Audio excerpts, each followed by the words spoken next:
গণেশ কুমার বলছে মহিলারা ভোট দিতে পারবে না। কেন ভোট দিতে পারবে না? ওরা চক্রান্ত করছে পশ্চিমবঙ্গটাকে সারা জীবন, মানে জগবেতে মমতাজি এত সুন্দর করে উন্নতি করছে, এরা চলছে যত। কোথায় বলা হয়েছে ভোট দিতে পারবেন? আমি খোলেন দিতে পারেন কি বলেছে? বলছে মহিলারা মানে ভোট, মানে ভোট কেন্দ্রে ভোট দেবে কেন? ওই গণেশ কুমার বলেছে, গণেশ কুমার বলেছে যে মহিলারা মানে ওই ভোট কেন্দ্রে ভোট দেবে কেন? মহিলারা বলতে কোন মহিলা? সে আমি বলতে পারবো না, মানে আমি ভিতরে যাই না, আমরা এখানে কর্মী, আমরা এখানে এসেছি। কে বলেছে এটা?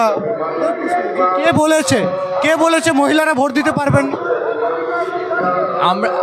আমরা ওটা নিয়ে বলছি। আমি বুঝতে পেরেছি আপনারা কোন চ্যানেল বুঝতে পেরেছি। আপনারা কোন চ্যানেল বুঝতে, আপনার ঘটনার ব্যাপারে একদিন দাঁড়ান।